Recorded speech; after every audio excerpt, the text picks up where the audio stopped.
Hey, this is Anney and Samantha. And welcome to Stuff Mom Never Told You, production of iHeartRadio.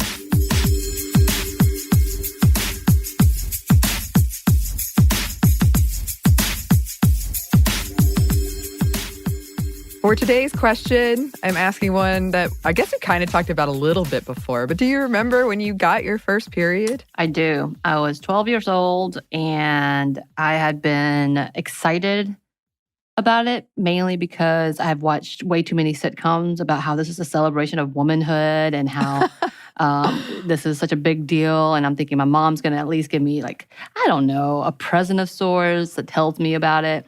Instead, I got sent to my nurse's office who handed me a pad I went home and my mom was like, okay, well, I'll buy you some pads. And that was the end of the story. And I was like, cool. And then after that, I probably had some of the worst cramps ever and I hated everything. Everything. Yeah. And it took a little while before I started wearing tampons. But man, those pads were so uncomfortable and gross. Yeah.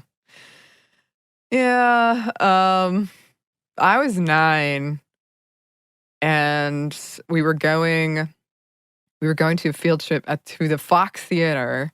Oh, yes. Yeah, to go see the Nutcracker. And I was very, very excited. And my teacher came up to me and put her hand on my shoulder and whispered in my ear, honey, I have to talk to you. And it was as though someone had died. She was breaking the news that someone had died. And I had to go home. And I was wearing khakis. So it was really obvious blood stain. And yeah, I know I've talked about it before, but I thought you only got it once. So I was it hurt and I had horrible cramps. But I got to stay home and I got Arby's. I remember getting Arby's. Nice. So you kind of did have a celebration. That's nice. Yeah, and I didn't realize it was a real thing, and I did do the thing where I thought I was dying at first, but then it was explained to me. So the second time I got my period was much, much worse when I realized, right. Oh no, right. Why is it continuing to happen? Yeah. But yeah, today we are finally talking about something I've wanted to talk about forever.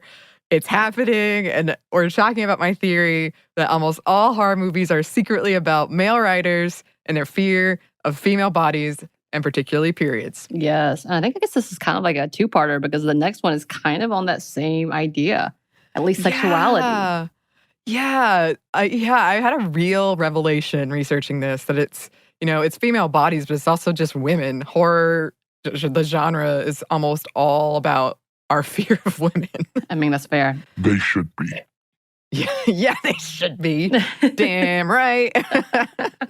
But yes, note, obviously not all women have periods, and we are being lighthearted about this. And again, not all people who have periods are women, and we acknowledge that, and that is a thing, and it is all true, and we understand and respect that. But for this specifically, we are talking about women's bodies, especially when we talk about the old school horror movies who really, really, really, really, really were afraid of women.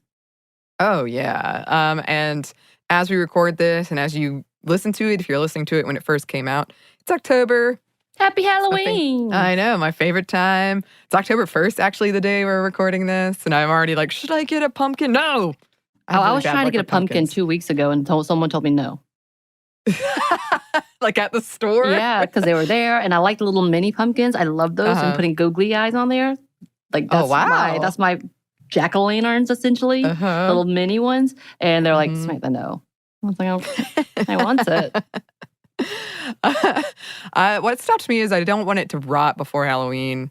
And also, now that I'm getting so many groceries at once, it was a lot to carry. Right. And I am someone who tries to make I don't like to go back and forth from my car to my apartment. That's ridiculous. Mm-hmm. One trip, Annie. One trip, Annie.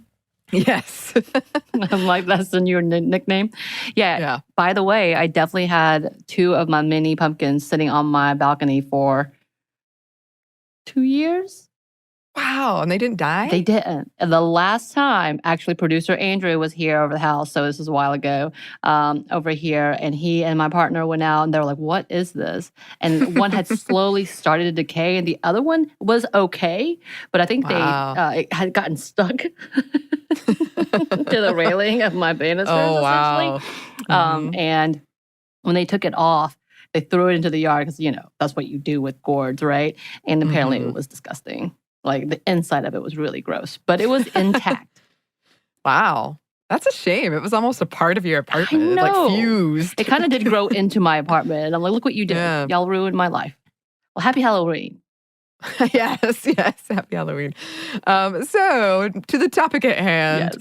Yes. People, and particularly dudes, I would say, have been afraid of women's bodies and their periods forever. Throughout history, periods have been viewed as a mark of womanhood or something shameful and even evil, something that you hide. Some historians believe a few religions may have developed in part due to disgust and fear around periods. Numerous superstitions about periods have sprung up all over the world, like don't bake bread while you're on your period, don't go to a funeral on your period, don't call a man on the phone on your period, heaven forbid. As well as etiquette rules, often preventing girls and women from interacting with boys and men during menstruation, which I thought was, when I think about that, that's so interesting to me. It's like this passing of sin. I don't know. And there is also menophobia, which is legit phobia, fear of periods. And just the fact that we call it the curse, which I will say has kind of jokingly been reclaimed, I feel like, in a lot of spaces. But that wasn't always the case. Well, and like I said, in my little generation, it was blooming, a celebration of womanhood. Yeah, you bloomed. Oh, wow. I never, ever encountered. It's fascinating to me when you say you saw like these positive or like humorous, perhaps is a better word, depictions. It was always a bad thing to me. Yeah. I've only seen it as a bad thing. As I was researching this, I was trying to think of one example where it wasn't portrayed as just like terribly negative or something to fear. Right. And I think it's also the whole like positive, or the comedy wasn't necessarily just a positive. It was literally turning and sexualizing and adulting, making a child an adult by a marker, which you are 9, you are not a woman, but they would say you are now becoming a woman. Me at 12, who's still, a little older, that is not the age of becoming a woman, but that's absolutely a backtrack idea of women giving birth and when they are able to mate. And so therefore sold off to, you are now able to have babies. You have reached your adulthood. Here you go. Right. So it's not necessarily, it's like the reclaiming, but it is this backwards idea of why we were called to be being a woman and being now seen sexual because we've become able to be impregnated, essentially. So it's a positive, but a negative, but a negative. Yeah. Well, and I think that's a lot of our tension around it. We're going to talk about that a little bit more, but kind of this tension of we have called it for so long a mark of womanhood, but in times like with me, I was 9, clearly not. Right. But there's like this idea is still there. And I do want to say, like, we're not obviously going into a history of people's views on periods. And there's been several episodes past hosts have done on like superstitions around periods or history of our beliefs around them. And there are some cultures where the period is celebrated. Right. So I want to put that out there. But today, because we're focusing on like the horror movie aspect of it, we're not going to do an exhaustive history. But that does exist. Like, it's not so feared everywhere. But going back to when it was feared, in Jewish tradition, the blame for the curse and the less fun aspects of childbirth, less than fun, shall we say, are placed solely on Eve's shoulders, of course. The Talmud has this dire warning: if a menstruant woman passes between 2 men, if it is at the beginning of her menses, she will slay one of them, and if it is at the end of her menses, she will cause strife between them. Well, damn, if I knew it had that much power, I'd start walking in between some chosen men. Can you imagine, like, men scattering, like, oh? I would just be screaming the whole time, I'm menstruating, and then try to go in between all men. It's like parting like a wave. And then, like, them shouting, what part of period is she on? Where are you? You will never know. Fear me. Right. So meanwhile, Leviticus describes periods as ritual impurity, labeling the menstruating women as impure and anyone or anything that touches her unclean until the evening comes, which is hilarious to this like time frame of when this could be. So not only is this girl or woman on her period impure, that impurity was believed to be transferable by touch. So this is the beginning of like a zombie apocalypse. It's actually the period. Yeah. You know, it's bad funny. luck. Our modern reaction to it is enlightening in a way because in theory, like we're acting as though this is a great power, which is fun to imagine, and people would run from us afraid. But at this time, I imagine women were afraid of this too. Right. And that it's like you don't want to cause strife between men, like heaven forbid. You don't want a man to strike himself down. Not that there weren't women, I'm sure, that did. They're okay with it. Yeah, but I know that it was not just isolated to men, that women were afraid too. Well, also that also brings on a bigger shame factor. And if you cause this, are you a witch? Are you like impure? Who are you? And so just having a period says you're impure, says you're sinful. So of course there's that shame level to that as well. Well, and it's really insidious when you think about it because it's saying these two men get in a fight, blame that woman if she's menstruating. Right. Never holding men accountable for their actions. As per usual. So many religious scripts prohibit sex during periods and also recommend a cleansing bath to wash off the impurity once the period is over. And by the way, that still holds true today. I know a lot of people kind of holds to that. You're not supposed to be having sex. I was actually taught that as a kid, that it was biblical to not have sex and that it was impure to have sex during periods. And even in my mind, there's this whole level of like, ooh, that's kind of gross. Wow. Mm-hmm. See, I just kind of assumed you wouldn't. And then I mentioned that to a good friend of mine in college, and she's like, well, I've heard it's actually really great. I was like, oh. Okay. Hormones are all over the place at this time. We know this. But yeah, actually, I was told that as a kid. And I think it was one of my female relatives who told me, yeah, it's gross. You shouldn't do this. And she was an adult believing this. So I was like, oh, okay. And some sects of Orthodox Christianity still forbid menstruating women from receiving communion. So I can't imagine that conversation. Just come be like, I can't take part in communion today, church. I'm on my period. Yeah. That does sound so, again, shameful of like, people are going to know that you're on your period. Right. You have to tell everyone. Or they'll assume that you are. Right. Like you don't have to say a thing. The fact that you didn't take communion. Oh, either you're a devil worshiper or you're on your period. Or both. Or both, which is it? So during Ramadan, however, women on their period may be exempt from fasting. So that seems at least reasonable. Yeah. Yeah. And again, like it's so much we could talk about if we were specifically focusing on all of the ways around the world the period is viewed and treated. Right. But we are talking about horror movies today. And we've talked about before how horror movies are a really great reflection of what scares us as a society. And clearly, we're afraid of periods. So much so, it almost qualifies as its own horror subgenre that is called supernatural period horror. That's perfect. Which I mentioned to a guy friend the other day, and he was like, are you talking about like a horror movie taking place in like the 1600s? And I was like, no, but I see how you thought that. I see how you thought that. Like period piece. Gotcha. Exactly. So Emily Soderbeck has actually written a whole piece on this called Ghoul, You'll Be a Woman Soon, Supernatural Puberty and the Horror of Periods. And she goes a step further in this article and argues that horror, the genre at large, is intrinsically tied to women, whether we're talking about the final girl, the pregnant body as a vessel for evil, like the monstrous feminine, rape revenge movies, our teenage girls having their first period and just wreaking havoc. Yes. Usually supernatural havoc.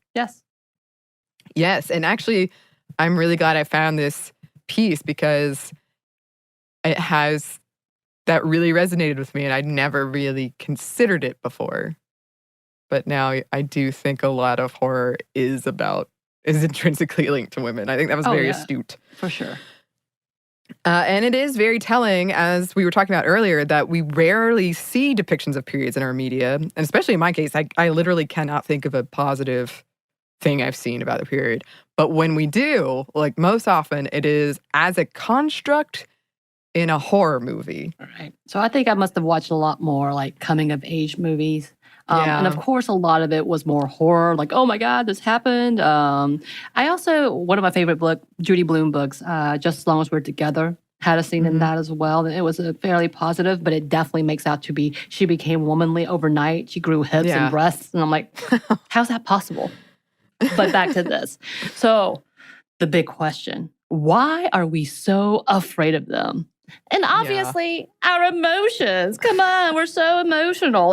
Donald Yeah. Trump saying blood was coming out of Megyn Kelly's, wherever, when she wasn't nice to him, was a great example of, dude, how old are you and are you kidding me? And just pretty much Yeah. saying, giving the excuse, oh, she's on her period, to dismiss someone's emotions. So Yeah. annoying. Yes. Ugh. And I've seen that played on TV shows repeatedly. Yeah. Is it that and time of the month? Yeah. Oh, that's right up there with one of my biggest pet peeves with take a chill pill. Never, ever say that to me. That's the opposite of a chill pill is going to happen. Damn. I'm going to have to remember that. Don't say this to Annie. All right. Yeah, take a note. Don't say it. During our heated games and battles. Got it. This is, and the whole, like, are you PMSing is at that time of the month is the equivalent of it. Right. And I remember when I read, it was for this show, there was a study that came out that said there's not really that much definitive proof that you become more emotional Right. during your period. It might be that you're cranky because you have cramps Right. and you don't feel well, Right. but it's not like a switch. For some women, maybe. For some women, definitely. But for most women, it's not like some switch goes off and all of a sudden you're like a harpy. Right. It's just maybe you're uncomfortable and tired. You become a shrill harpy. Yeah, I think that's one of the perfect examples because there are people who suffer from PMDD, and that's a whole hormonal thing that affects your life, not just on your period. And we know that. But like, I will say I definitely had really strong PMS and really strong symptoms to the point that, younger, I was looking at birth control pill because it affected my life so often, like every month it did. But at the same time, it's not to the point that I couldn't control myself. I didn't throw things at people. Right. Whatever.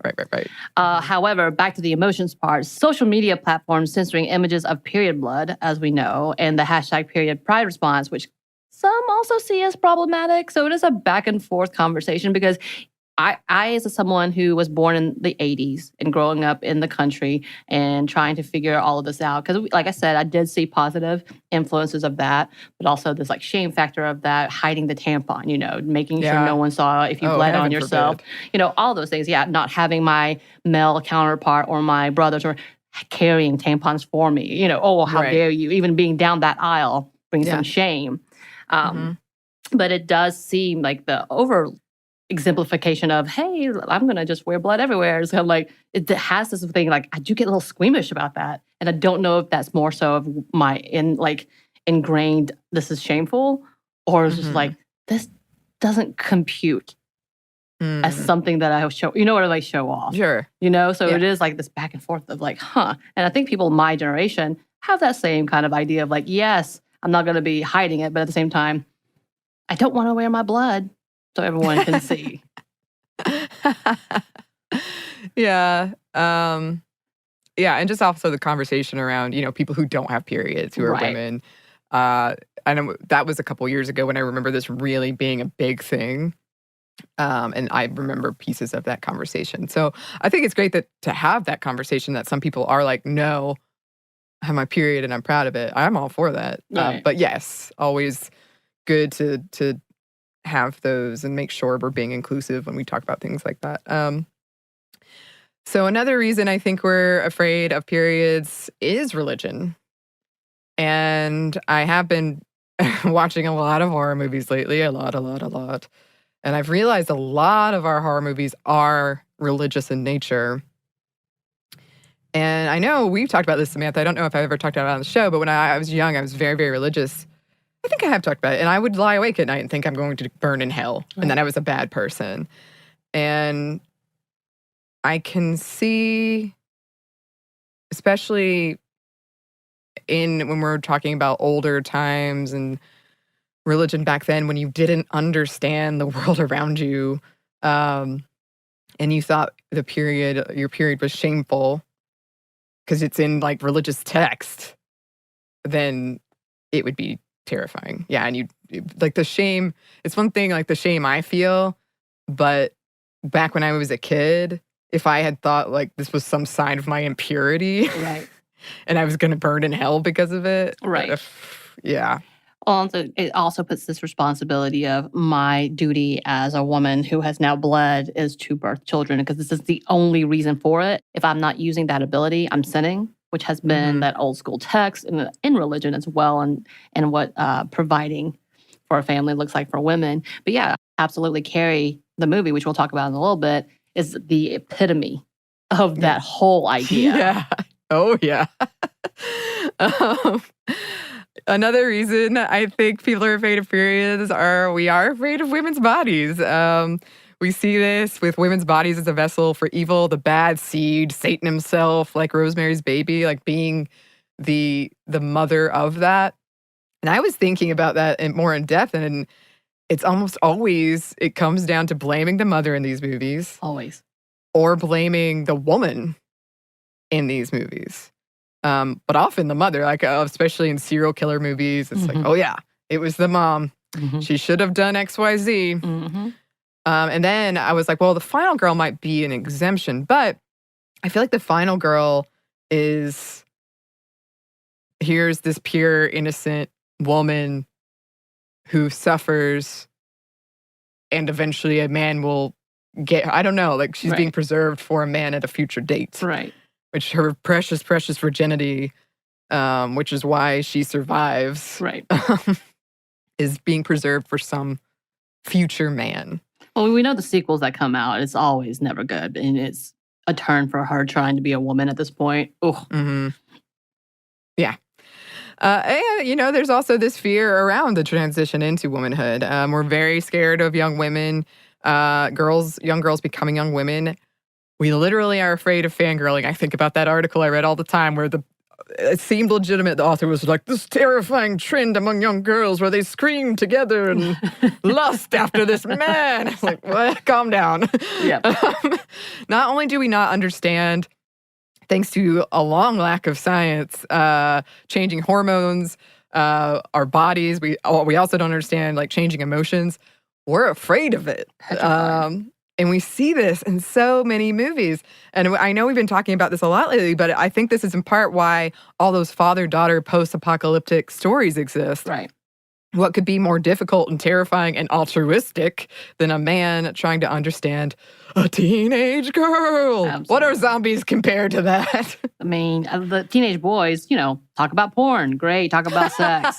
Tell them how to fix a car. And teenage girls, though, oh no. Oh no. What do I do? She would never want to learn how to fix a car. Never. Right. Only boys. She doesn't want to be a part of my life. She doesn't want to watch sports with me. And that is very, very generalization of men, I know. Oh, yeah, absolutely. But that's the problem with it, too. Yeah. And then, yeah, like we said earlier, that the struggle between this idea that a period makes a girl a woman while often still in a young child's body, which is unsettling. It can be. At the same time, this threatens the patriarchal order of things. If the young girl is becoming independent from her father, no longer needing him, oh, well then, that's scary. She's independent? What? Right. And that might also be why we see this father-daughter dynamic, or our stand-in father figure protector in so much media. And I know we talked in survival horror about this, but essentially, like, you can have a strong female character, in quotes, that's really awesome, but there's almost always a stronger male character that's protecting her. Right. Yeah. Or and becomes the disillusioned father who kind of just walks away.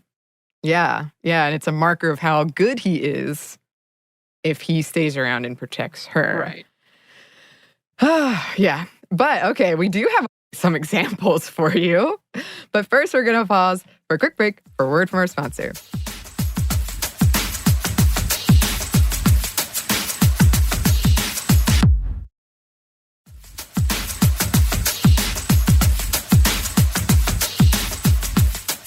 And we're back Thank you, sponsor.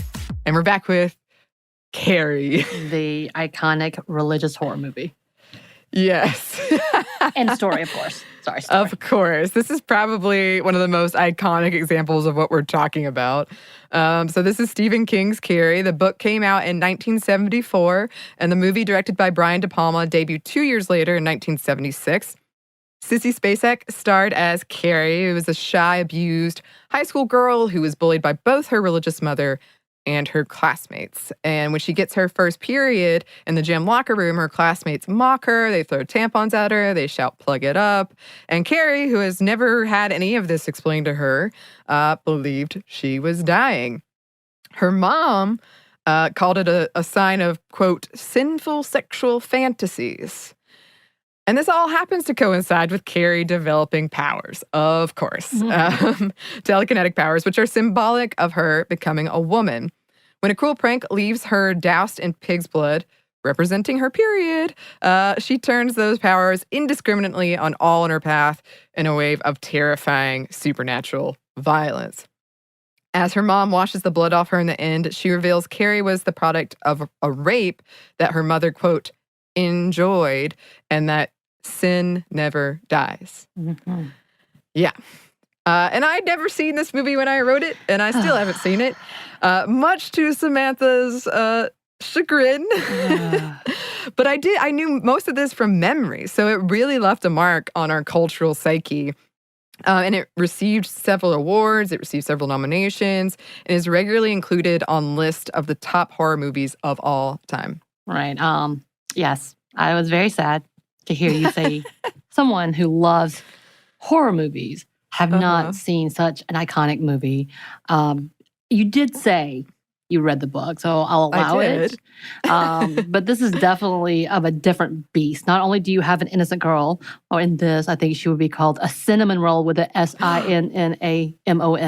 Yes, we learned this. I learned this term because of Anney. Or a burnt cinnamon roll. You're welcome. Thank you. That develops dark telekinetic powers, but a young girl who destroys an entire community without hesitating. She goes from victim and turns into a psycho bitch trope. But there is a second one as well, which I've never seen. But Anney? So this is also part of Samantha's ire. I was very I've upset. seen the second Carrie 2, Rage Unleashed, I think. I have not seen the first one. I watched Carrie 2 for the soundtrack, which is just as embarrassing as it sounds. I still have the soundtrack. All I remember is like she was in a pretty red dress at the end, and some guy there was a lot of fire, and some guy was like in a pool, and that, the sheet came over it and he couldn't get out, and it really freaked me out. Oh, that's bad. Yeah, for sure. Yeah, definitely fire, cleansing. Like there's a lot of like symbolism within the story. We know this between the blood and the fire and the crucifixes, as well as crucifying her mother, essentially. So if you haven't seen this movie already, why haven't you, Anney? Sorry. But unless you don't like horror, which is fine. Also, yes, we're talking about 1970s movies, so spoiler alert, I guess, if you haven't heard about it at all. But yeah, the whole idea with this is so symbolic throughout. It's pretty much hit you over the head. But he does turn what would be the innocent victim into a very quickly evil woman. Even the jump scare at the end, which was fairly new, that kind of jump scare. So it got me too. When I watched it as a kid, I think it was at a slumber party. Typical slumber party. Oh my God, it's such a girl trope right there. Yeah. And scared the hell out of us. I think all the little girls screamed. We were in 7th grade, 6th or 7th grade. We're like, ah! Because of the perfect jump scare. But it has this whole thing of you have characters who are sympathetic and are really caring and in the end really hope for the best for her and are so excited for her. However, she does not care. Everyone must go. It kind of has that, this is everyone's fault, which again kind of turns your view on her. Yeah. Even when she does go home to her mom begging for some sympathy and love and ends up getting, almost murdered by her mother. And so it does have this whole level of conversation of how do we see these girls, why our periods, the evil that comes upon us. Yeah. And then who in the end is actually innocent. Yeah. And I mean, clearly we're I don't know if oversimplifying is the right word, because there is a lot going on. Right. You know, yet you do have that religious aspect. You do have the blame the mother aspect. Right. And like her becoming, you can read it as she becomes a woman, and then, yeah, it's a traumatic experience, and then unleashes this hell within her. But she also was abused. Right. So there's that aspect of it too. Right. And when I was telling Samantha why I haven't seen it, I do have an anxiety, like a legit anxiety around this kind of horror that's like a bullying, abuse, religion, and like womanhood. Right, Which, because we talked about several movies you hadn't seen that are more the psycho bitch trope, and realizing you've not seen any of those, even though they're considered horror, except for one. Yep. Which I'm still confused by, I will say that. But it has a whole different layer of involving your psyche and your darkest fears, or even personal experiences, which makes a whole lot more sense of like, oh, I get it. This is why because I think Hush was one of them. We're not going to talk about that, but it's definitely like a murder thriller, stalker-ish movie, which you don't really know much of this woman's background, but you just watch it in real time, essentially. So but stuff like that you don't watch in the Strangers, which all have that fear. Which in your mind, some of these are based on true stories. So it's like this really could happen. Yeah, I think that's what gets me. I think I really like the clear.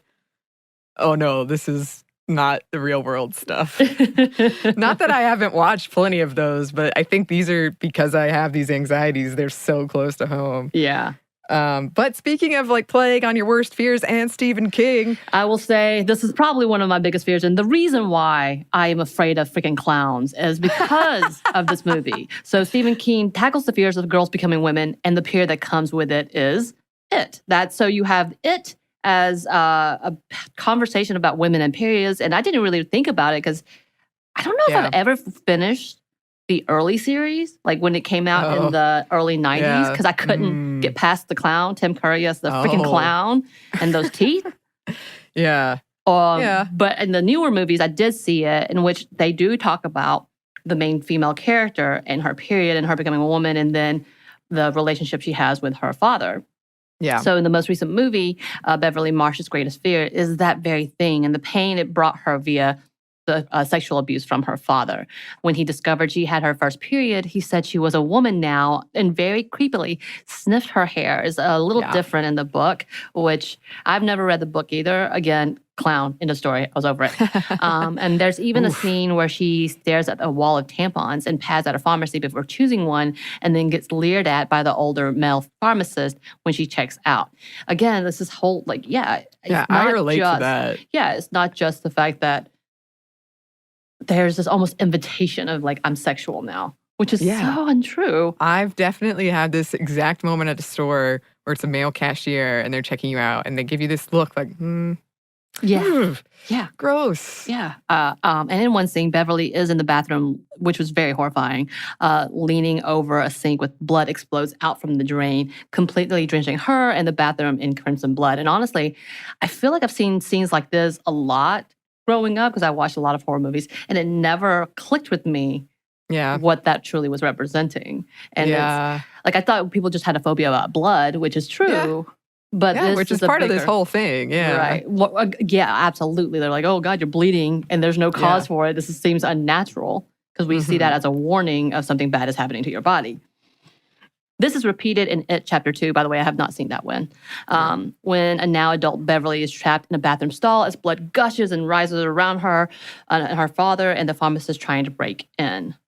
Yeah, so if somehow you're not familiar with it is this alien entity that transforms into your greatest fear and feeds on your fear.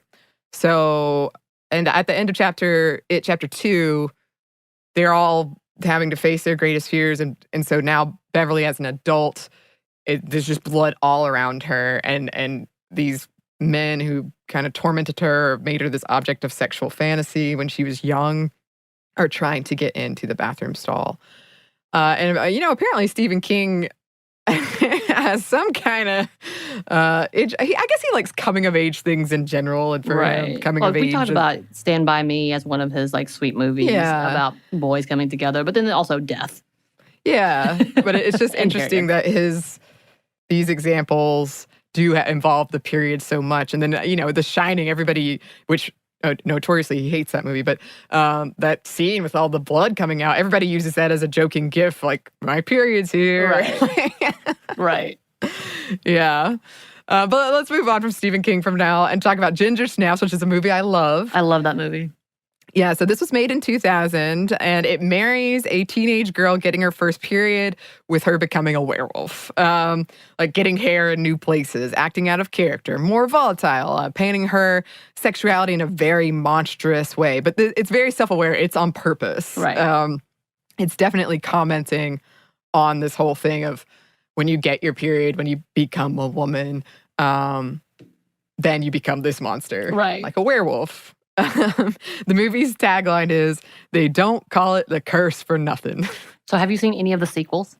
No. Yeah, I haven't either. I'm just afraid of sequels, which is why I'm always horrified when people watch it out of sync, because it's not as good, typically. Sometimes they are. You know what I think? I feel like in trilogies, the second one is better, usually, but not always. Planned. Yes. I feel like if it's planned, more likely. However, but yeah, the main character of this movie is actually in the Netflix series about werewolves. Oh, really? And witches. Yes. Nice. Yes. I thought that was hilarious because I've not seen her much recently in many things, but people who are very, very iconic and noticeable. And to me, in the whole like loving horror movies, she's iconic, the young girl. Yeah. She plays this character as a witch. She's not a werewolf. But the fact that she's in this movie always was like, look at that tongue-in-cheek type of thing. May not be on purpose, whatever. But if you haven't seen this movie, you absolutely should. And if you like horror movies. Yes.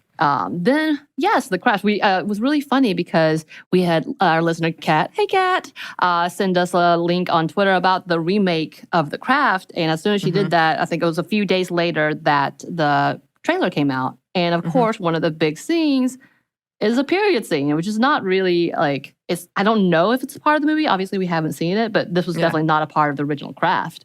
Yeah. So it was interesting. So shout out to that. And I wonder what this is. Synchronous. It was odd. Right. We were like literally researching this. Everything. That happened. So we do have a little bit more for you listeners. But first, we have one more quick break for word from our sponsor.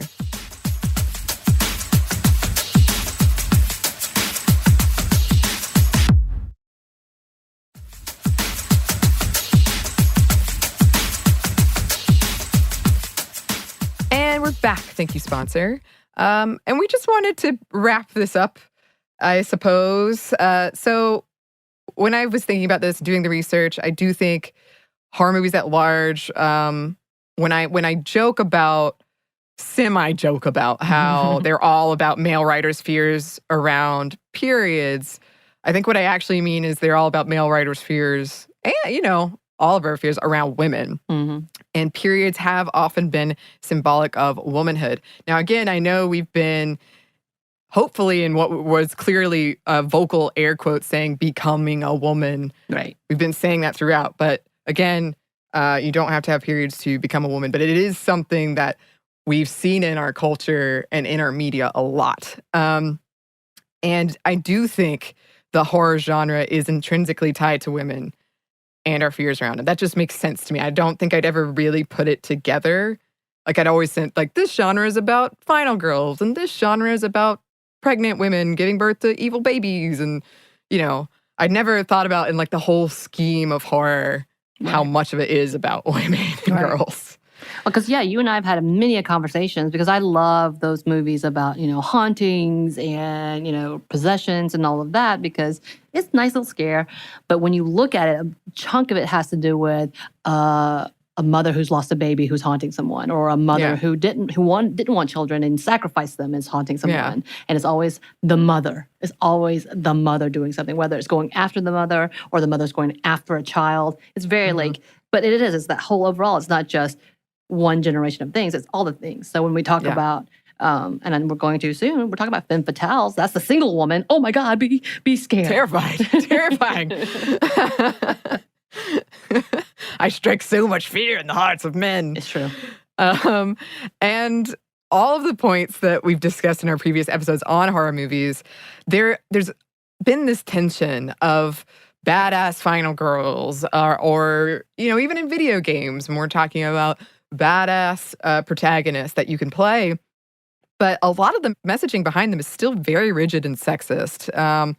These pieces of entertainment are primarily created by men. Not at all, not all of them. There are some amazing women creating in this genre. And also primarily created for the male gaze. So it's empowering in a way that women's bodies do inspire so much fear. But that's only because women's and girls' bodies have been so stigmatized throughout history. And when you think about how these movies and pieces of entertainment do reflect real-world fears, largely male fears, that still impact and shame so many women to this day, that still keep women marginalized, it's a different story. Yeah. You just have to, I don't know. I've always had that weird tension, especially when I did, one of the first episodes I did on this show was about Final Girls, and I got so torn about it. Because you are getting this messaging that, to survive, to be a good woman, you have to be a virgin. Right. And not smoke, not drink, and be white and brown hair. And, they survive, but they survive in this patriarchal definition, and they're terrorized for it, they're tormented for it, and they lose everything for it. And another piece of this, I do think, is not even taking the time to understand women, right? Especially if they don't fit the demure caricature we're supposed to fit in. Again, she's mad at me, she must be possessed, or on her period. Any behavior that's not fitting into this patriarchal, gender conforming box is threatening and scary and something to be punished, because horror movies are largely about punishment for breaking societal norms. Right. Or in this case, in the one we're talking about today, for being a woman at all. Or as a cautionary tale of, if you do this is what happens to you. Yeah. Your sexuality will get you punished unless you do it in the right, quote unquote, way. Right. Yeah. So I guess we have a lot to say about horror movies and periods, but we'll stop for today. But continue on, because it is October and we love these themes. Yes, we do. And I know there's so many other movies we could have talked about. So if we missed one, please send it our way. You can email us at stuffmediamomstuff@iheartmedia.com. You can find us on Instagram at Stuff Mom Never Told You, or on Twitter at MomStuffPodcast. Thanks as always to our super producer, Andrew Howard. And thanks to you for listening. Stuff Mom Never Told You is a production of iHeartRadio. For more podcasts from iHeartRadio, visit the iHeartRadio app, Apple Podcasts, or wherever you listen to your favorite shows.